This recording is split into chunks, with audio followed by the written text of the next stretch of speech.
बहुत सारे बच्चे नाबार्ड की प्रिपरेशन कर रहे हैं पर बिना जाने कि नाबार्ड ऑर्गेनाइजेशन खुद क्या करती है और जब हम उसमें अपॉइंट होंगे तो हमारी क्या रिस्पॉन्सिबिलिटीज़ रहेंगी।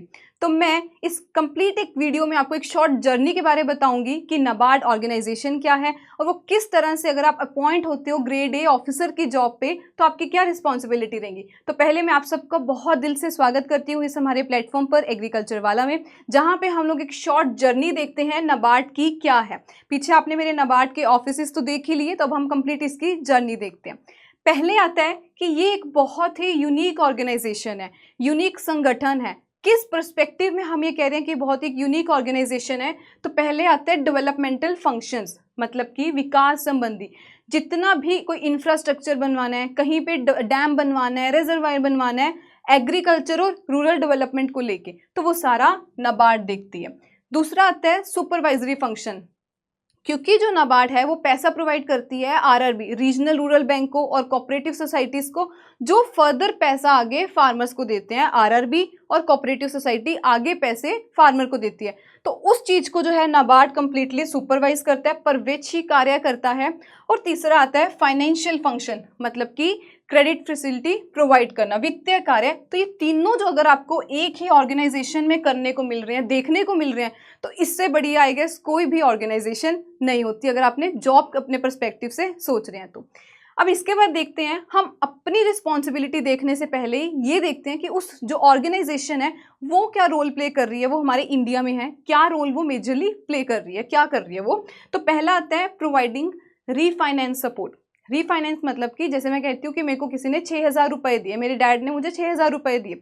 अब उस 6,000 को मैं किस तरीके से यूज़ कर रही हूँ, जैसे 2,000 मैं एक साइड पर रख लेती हूँ ताकि मेरे कल को काम आए, वो 2,000 एक साइड पर रख लिया, देन 1,000 और 1,000 अल्टीमेटली मैंने उसको बाद में यूटिलाइज करना है। इसी तरीके से रीफाइनेंस का मतलब कि जैसे जो नाबार्ड है वो आरआरबी रूरल बैंक को और कोऑपरेटिव सोसाइटी को पैसा देती है और वो आगे फार्मर्स को लेट में प्रोवाइड करते हैं, इस कंप्लीट को हम लोग कहते हैं कि रीफाइनेंस एक सपोर्ट प्रोवाइड करना। दूसरा आता है रूरल इंफ्रास्ट्रक्चर डेवलपमेंट करना, जैसे कि कोई डैम, रिजर्वायर या कुछ भी अगर हमने बनवाना है रूरल डेवलपमेंट के लिए, वो सारा भी नाबार्ड उसमें हेल्प करेगी।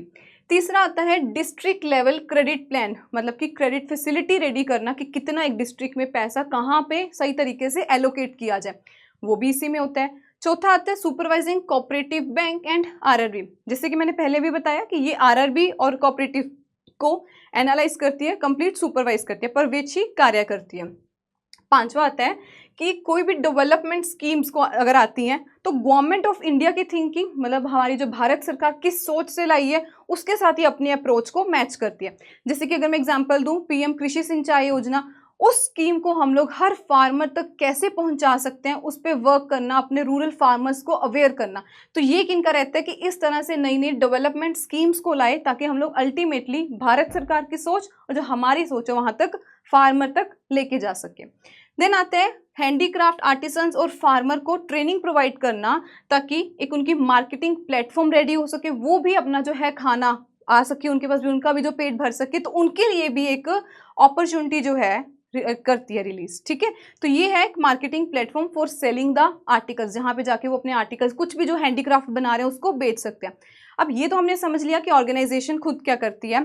हम अगर इस ऑर्गेनाइजेशन में आते हैं नाबार्ड ऑफिसर बनके, तो हमारे क्या जो है, हमारे क्या रोल्स रहेंगे। तो पहला आता है कि हम जब अपॉइंट होते हैं ग्रेड ए की पोस्ट पे, जहाँ पे मेजरली हमारा काम रहता है इम्प्लीमेंट करना, मतलब कि सिर्फ नए नए आइडियाज़ के साथ खेलना है, किस तरह से उसको इम्प्लीमेंट कराना है, कुछ इनिशिएट करना है, चेक करना है और मॉनिटर करना है। लेटर ऑन जब हमारी प्रमोशन होती है तो तब हम लोग ग्रेड बी और सी पोस्ट पे आते हैं, और जो ग्रेड बी और सी पोस्ट है वो कम्प्लीटली पॉलिसी मेकिंग को लेके, कि अब नई नई आप पॉलिसीज पे काम करेंगे। तो जैसे कि इसमें आता है प्लानिंग एंड पॉलिसी लेके आना, नॉर्म्स, नई नई गाइडलाइंस जो है लेके आना, मेकिंग एंड मॉनिटरिंग। और थर्ड आता है डिपार्टमेंटल एक्सपोजर, मतलब कि देखिए जो नाबार्ड के एप्लीकेंट्स होते हैं वो सिर्फ एग्रीकल्चर के तो नहीं होंगे, कुछ फाइनेंस सेक्टर से आ रहे हैं, बहुत सारे एग्रीकल्चर सेक्टर से आ रहे हैं, तो आपको एक ही डिपार्टमेंट में अलग अलग जो है विषय के लोगों के साथ मिलने का मौका मिलेगा। अब जब अब आपको इतने अलग अलग लोगों से मिलने का मौका मिल रहा है, आपकी जो मेंटेलिटी है, जो नॉलेज होगी, वो कितनी ज़्यादा इंक्रीज होगी। तो ये है इसके अंदर कि हम किस तरह से अपॉइंट होंगे, किस पोस्ट पे हम लोग जा रहे हैं। नेक्स्ट आता है डाइवर्स एक्सपोजर और अवेन्यूज़ की बात करें कि विविध प्रदर्शन और अवसर, तो नाबार्ड एक बहुत बढ़िया ऑर्गेनाइजेशन है। क्यों? क्योंकि यहाँ पे आपको ग्रास रूट लेवल, अगर हम लोग बिल्कुल ग्रास रूट पे बात करते हैं, वहाँ से लेके अगर हम लोग अपनी पॉलिसी मेकिंग तक बात करें कि जो हमारे इंडिया में पॉलिसी बना रहे हैं, आपको as a NABARD grade A officer दोनों के साथ काम करने का मिलेगा मौका। समझते हैं कैसे? क्योंकि यहाँ पे आपको फार्मर के साथ भी, कल्टीवेटर्स के साथ भी, रूरल मासेस, इन सब के साथ, कि रूरल एरिया में जाइए वहाँ पे चेक करिए, उनके साथ भी मौका मिलेगा। सेकंड, बैंकिंग ऑफिशियल जैसे कि क्लर्क से लेके मैनेजर तक आप सबके साथ डील कर रहे होंगे as a grade A manager. Government official जैसे कि बीडीओ हो गया, to district collectors, to secretary of state तक भी आपकी बात जो रहेगी वो चलेगी। नेक्स्ट आते हैं कि पीपल रिप्रेजेंटेटिव जैसे कि local MP, panchayat, CM, minister of agriculture ministry, और उसके बाद अलग अलग ऑर्गेनाइजेशन, क्योंकि नाबार्ड कई बार टैग जो है वो टैग करता है अलग अलग ऑर्गेनाइजेशन के साथ, जैसे कि FPO, SAG, self help group हो गए, कोऑपरेटिव सोसाइटीज होगी या एनजीओज के साथ, तो आपको इन सब के साथ काम करने का मौका मिलेगा। एंड लास्ट पे आते हैं कुछ अदर मिनिस्ट्रीज जैसे कि मिनिस्ट्री ऑफ रूरल डेवलपमेंट, क्योंकि नाबार्ड रूरल डेवलपमेंट पे भी बहुत ज़्यादा फोकस करते हैं। एंड दूसरा आता है हाउसिंग एंड अफेयर्स।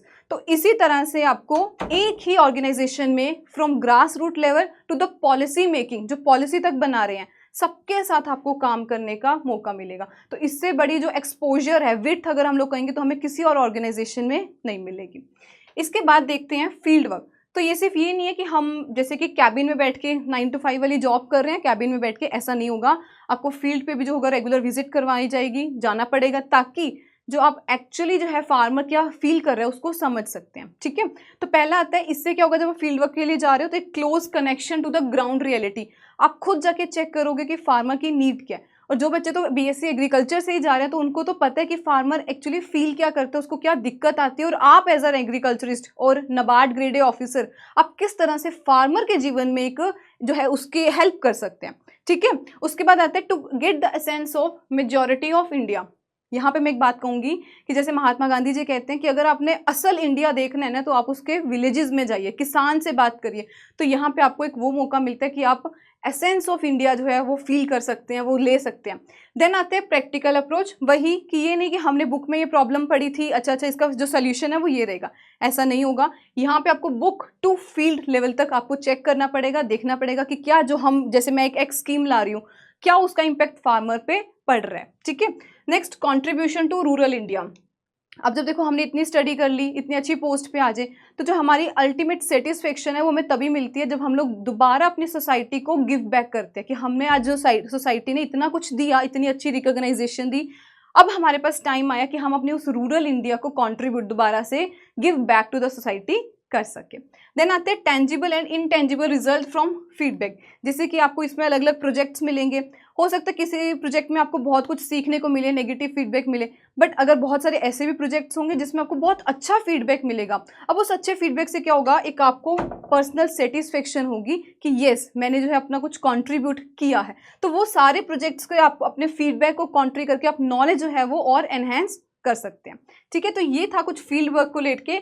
देन आता है कि एनहेंसमेंट ऑफ नॉलेज की अगर हम लोग बात करते हैं, तो इसमें आता है कि हमारा width of knowledge different sector, जैसे कि मैंने बताया कि अलग अलग सेक्टर के लोग आपके साथ काम करेंगे, अलग अलग जगह पे जाके फार्मर के साथ भी बात करना है आपको, सब लोगों के साथ जो है आपको एक टाइम पे बात करनी है। कोई लोकल एमपी है उनके साथ भी, डिफरेंट मिनिस्टर्स हैं उनके साथ भी बात करनी है। तो यहाँ पे आपका जो लर्निंग विड्थ हो जाएगा वो बहुत ब्रॉड हो जाएगा कि आपको अलग अलग लोगों की नॉलेज मिलेगी, अलग अलग सेक्टर्स में क्या चल रहा है।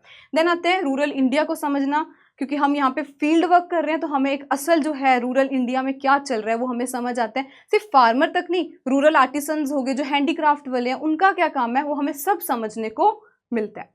देन आता है enrichment of life and prosperity, और अल्टीमेटली जब हमें एक बार ये फील आती है कि हाँ मैं कुछ सिर्फ अपने लिए नहीं कर रही, मैं अपने सोसाइटी को, क्योंकि ये भी मेरी रिस्पॉन्सिबिलिटी है कि मुझे अपनी सोसाइटी को कुछ वापस भी देना है जिसने मुझे इतना कुछ दिया है। तो वहाँ से हमारी जनरेट होती है एक ओवरऑल सेटिस्फेक्शन कि हाँ मैं अपनी सोसाइटी को कुछ तो दे रही हूँ। ठीक है, तो ये था कि हमारी एनहेंसमेंट ऑफ नॉलेज किस तरह से होगी। अब आते हैं आपकी होगी प्रमोशन, कि अब आप पॉलिसी मेकिंग में आ गए। तो पॉलिसी मेकिंग में आपकी क्या रिस्पॉन्सिबिलिटीज़ रहेंगी। छोटा लेवल होगा तो भी आपको पहले डिस्ट्रिक्ट लेवल जो है क्रेडिट प्लान, कि डिस्ट्रिक्ट में कहाँ कहाँ हम एलोकेट कर सकते हैं उस पर वर्क करना। लेटर ऑन आपको स्टेट लेवल क्रेडिट प्लान जो होंगे कि स्टेट में बताइए कहाँ कहाँ सही तरीके से हम लोग पैसा लगा सकते हैं फार्मर पे, रूरल आर्टिसंस पे, इस तरह से एक प्लान रेडी करना। देन आते हैं कोई नई डेवलपमेंट स्कीम, अभी आपकी अपॉर्चुनिटी पे आप किस तरह से उस अपॉर्चुनिटी पे काम करते हैं, ग्रैब करते हैं और उस पर वर्क करते हैं कि आपको नई डेवलपमेंट स्कीम तक लाने का मौका मिल सकता है कि आप इस पर काम करिए। देन रूरल और एग्री क्रेडिट पॉलिसीज बनाना, तो ये सब जो है ये आपको कुछ रोल्स आगे पॉलिसी मेकिंग में आके मिलते हैं।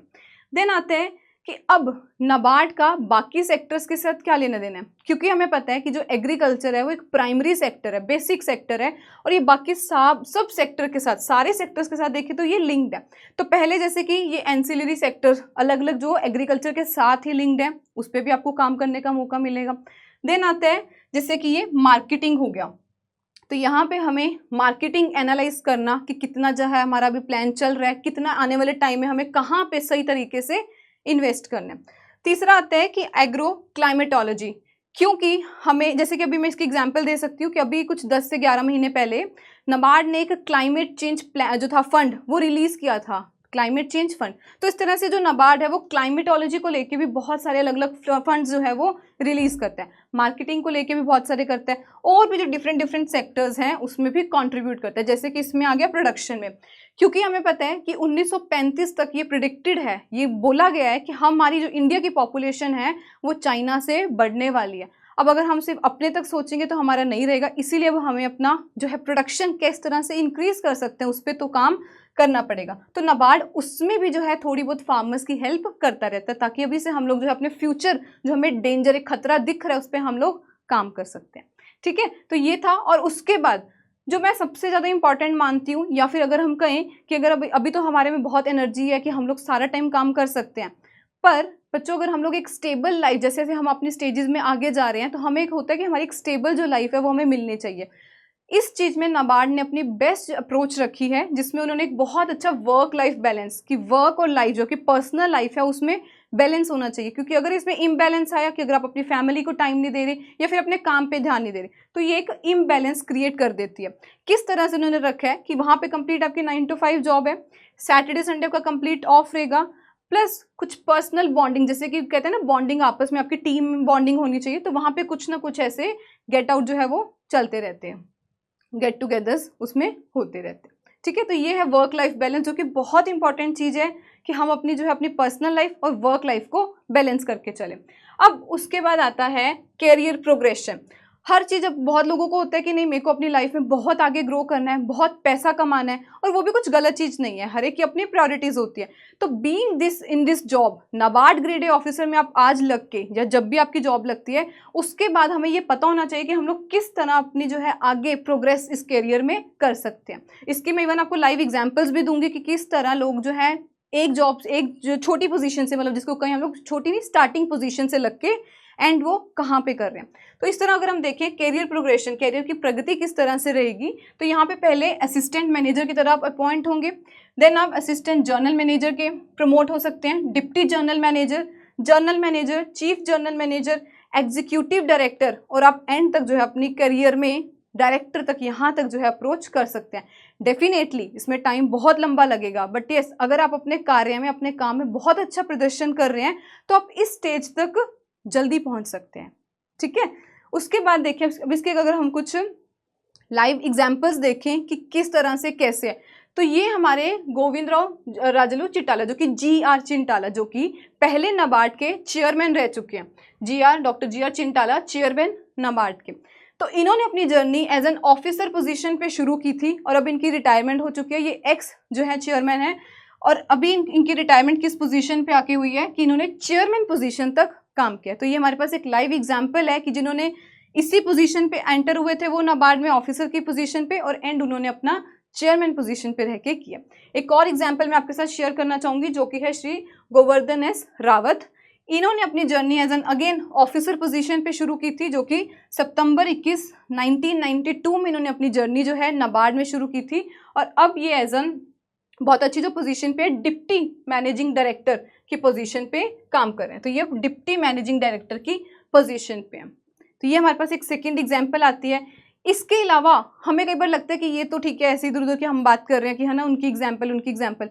अगर एक पर्सन आपको आके बताता है कि देखो ये जो है गौरव गर्ग आईएफएस है, ये भी एक्स नबार्ड है, ये फॉर्मर ग्रेड ए ऑफिसर है, पहले थे ये।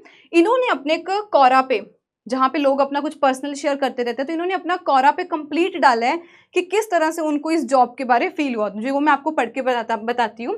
तो पहले देखिए, ये ग्रेड ए ऑफिसर की पोजीशन पे आए, इन्होंने यहाँ पे बताया कि इन हैंड सैलरी इनके पास कितनी आती थी, 1.2 लाख से ज़्यादा जो थी इनकी इन हैंड सैलरी पर महीने की थी।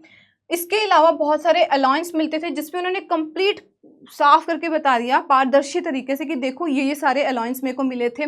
फर्नीचर अलाउंस था, फैसिलिटीज़ जैसे कि ये BHK वगैरह जो है, हाउसिंग वगैरह सब मिलता था। पर्क्स जैसे कि holidays 15 CL, 32 EL, 16 sick leave CL, ये सब हमें जो है मिलती हैं।